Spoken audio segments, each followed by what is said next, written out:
এই যে গাইস, হ্যাঁ এখন এই যে আমরা যাচ্ছি সারপ্রাইজ দিতে। ভিডিও আছে, হ্যাঁ হ্যাঁ। এই যে আমরা 4 জন মিলে যাচ্ছি রিয়াকে সারপ্রাইজ দিতে। দেখাবো, ঠিক আছে? রিয়াকশনটা আপনাদেরকে দেখাবো।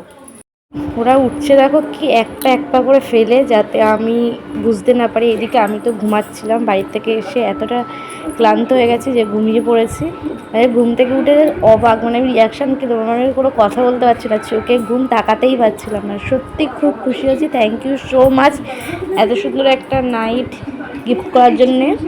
তো এখন বাজে প্রায় 10টা, তারও বেশি হবে, কারণ বাড়ি থেকে এসেছি 10:45 সময়।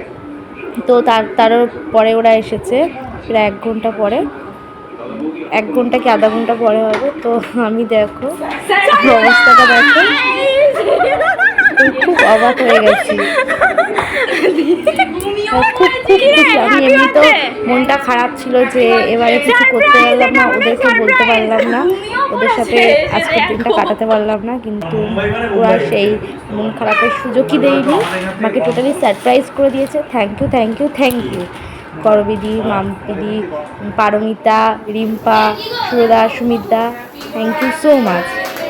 আর আমরা সবাই একসাথে থাকলে এত আনন্দ করে, এত হাসাহাসি করে, কীভাবে যে রাত্রি কেটে ভোর হয়ে যায় বুঝতেই পারিনি। তো ক্লান্ত ছিলাম, তার মধ্যেও ঘোরা এসেছে, এত হাসাহাসি হচ্ছে কি বলবো। আর এদিকে রিম্পা বলতে ভিডিওটা ভালো করে করো, ভিডিওটা ভালো করে করো।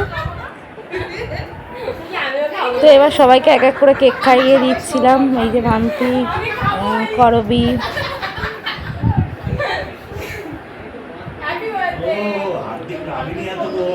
আর এই দেখো এদিকে রিম্পাকে খাওয়াতে হবে। রিম্পা বলছে ভালো করে ক্যামেরা করো, লাইট ফোকাস, ক্যামেরাম্যান এইদিকে ফোকাস করো, এরকম করে হাসাহাসি হচ্ছিলো।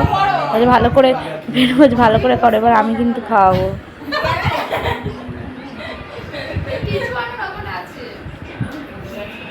তো থ্যাংক ইউ, আবারও বলবো সত্যি খুব খুশি হয়েছি, আর সারপ্রাইজ হয়ে গেছি টোটালি, বারবার ধরে বলছি। আমি তো ভেবেছিলাম আজকের দিনটা ওদের সাথে, মানে কালকের দিনটা ওদের সাথে কাটাতেই পারবো না। তোমাদের মতন বন্ধু পাওয়া সত্যি ভাগ্যের ব্যাপার, সত্যি আমি অনেক লাকি। একটা সম্পর্ক বা একসাথে সবাই থাকলে ঠোকাঠুকি হবে, যেমন হাঁড়ি কলসি একসাথে থাকলে ঠোকাঠুকি হয়, তেমন একটু ঠোকাঠুকি হয়, কিন্তু সেটা আমাদের ফ্রেন্ডশিপের মধ্যে কখনো বাধা হতে পারে না। তার জন্য সবাইকে থ্যাংক ইউ। আর এরকমভাবেই সম্পর্কটাকে রেখে যাও সারা জীবন। কারুর কথায় কোনো দিন কেউ কান দেবে না, কারণ লোকে থাকেই সম্পর্ক ভাঙার জন্যে, যখন অনেক শত্রু আছে আমাদের চারপাশে। আর এইদিকে ছোট্ট একটু ডিনারের ব্যবস্থা হয়েছিল, কারণ ওরা এসেছে খালি মুখে কি করতো, তার জন্য ছোট্ট একটু ডিনারের ব্যবস্থা করা হয়েছে।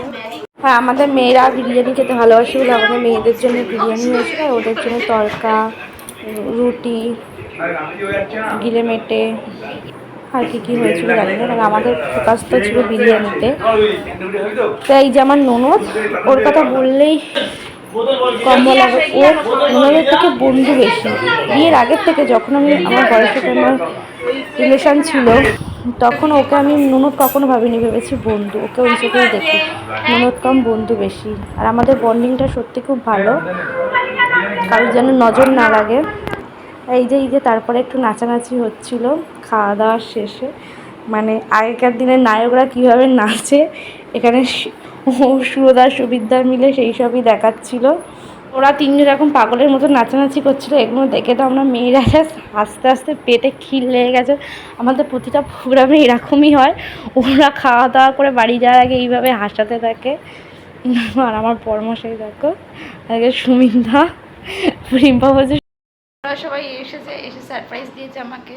আমি তো ভেবেছিলাম যে এবারে হয়তো আর ওদেরকে ডাকবো না, কারণ যেহেতু সকালে মায়ের বাড়িতে গেছিলাম, তো আস্তে আস্তে প্রায় 9:30 বেজে গেছিলো, তাই জন্য কোনো বাড়িতে প্রোগ্রাম করিনি। কিন্তু ওরা এসেছে, মানে ভেতর মনটাও খারাপ লাগছিলো যে আগের বারে এত আনন্দ করেছি, এবারে ওদেরকে বলতে পারবো, কিন্তু ওরা সবাই এসে আমাকে জাস্ট চমকে দিয়েছে। আমি তো খুব খুশি হয়েছি, থ্যাংক ইউ সো মাচ করবিদি, মাম্পি, রিম্পা, পারমিতা, সুরদা, Sumita, thank you so much এত সুন্দর একটা রাত্রি গিফট করার জন্য, থ্যাংক ইউ সো মাচ। যে 1:30 এক্ষুনি ওরা গেল, আর এই যে ঘরদোর এখন পরিষ্কার করবো, তারপর শোবো। আমি বিছানা পরিষ্কার করবো, আর কিছু বাসন আছে বড়মাশাই ওটা মাজবে।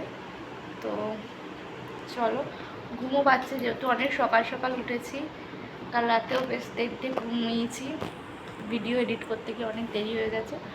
আর দুপুরেও ঘুম হয়নি, বাড়িতে গেছিলাম, সবাই মিলে গল্প টল্প করছিলাম। তো চলো কাজগুলো বসে আবার তোমাদের সাথে কথা বলছি। ছিল যে কেক কাটার সময় একটা জামা, এখন আমার এই সকালে জামাটা পরেছে, কারণ ওই জামাটা পরে খুব গরম লাগছিল, এটা পাতলার মধ্যে বলছিলাম না, খুব সফট পরে খুব ভালো লাগছিলো, তাই আবার এটাই পরলাম। তো আবার টিটার পর তোমাদের সাথে কথা বলছি। ওরা তো বাড়ি চলে গেছে, গিয়ে বলতে চ একটু লেক টাউন থেকে আইসক্রিম খেয়ে আসি, যাবি তোরা কিনা একটু বকা খাবি? তো বড় বললো চলো তোমার জন্মদিন, একটু নয় বকা খেলাম। তো এখন আমরা যাচ্ছি লেক টাউন। আর এখন কটা বাজে তোমাদেরকে দেখিয়ে দিই। তো দেখলে এখন কটা বাজে, আর এই যে বর ছেলে। তো চলো যাই। কাকা ঠাম্মা ঘুমিয়ে পড়েছিল, শাশুড়ির কাছে মেন গেটের তালা চাবি ছিল, তো শাশুড়িকে ডাকলাম, তো শাশুড়ি মা কিছু বলেনি, যেহেতু জন্মদিন ছিল তো তাই ছাড় ছিল। আর এই থেকে দেখো এরা সবাই বাড়ির সামনে দাঁড়িয়েছিল, এবার সবাই মিলে যাবো।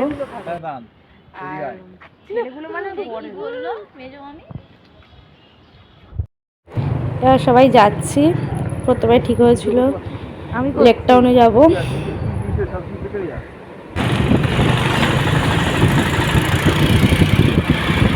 পুরো রাস্তা ফাঁকা,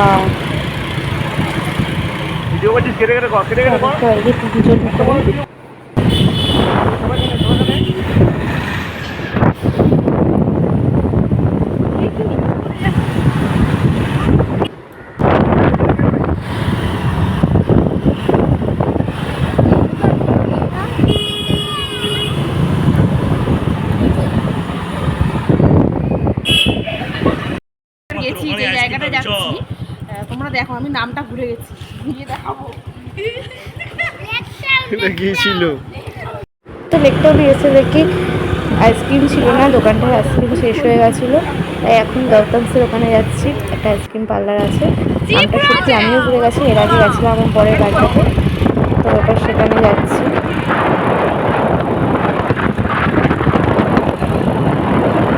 এক একটা বাইকে 3 জন করেছিলাম, আমার বাইকে আমার দেওর ছিল, আমি আমার দেওর, আর ওদের বাইকে একটা বাইকে রিম্পা গরমে ছিল, একটা বাইকে আমার ছেলে কারণটা আর মানতে ছিল।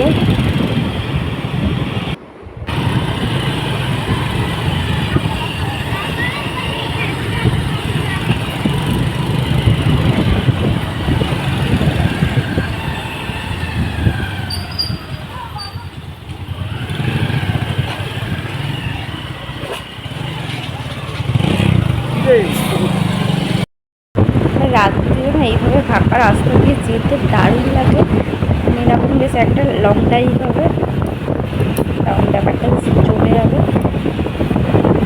তো দেখো প্রায় চলে এসেছি আমরা।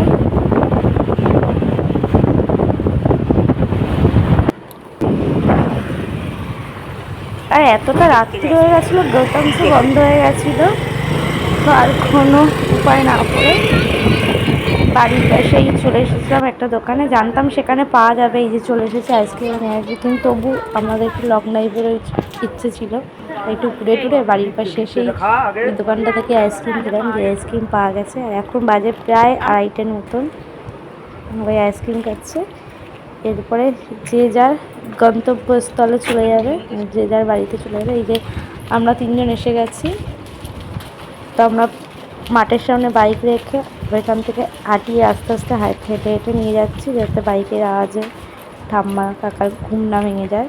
ঘুম ভেঙে গেলেই দুজনের কাছে বকা খাবো, সেই রিস্কটা নিতে চাইছিলাম না।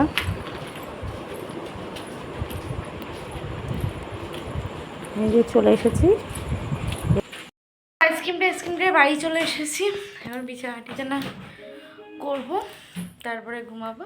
আর ওরা ওখান থেকে বাড়ি চলে গেছে, আমার ফোনের চার্জটা শেষ হয়ে গেছিলো বলে আমি ভিডিও করতে পারিনি।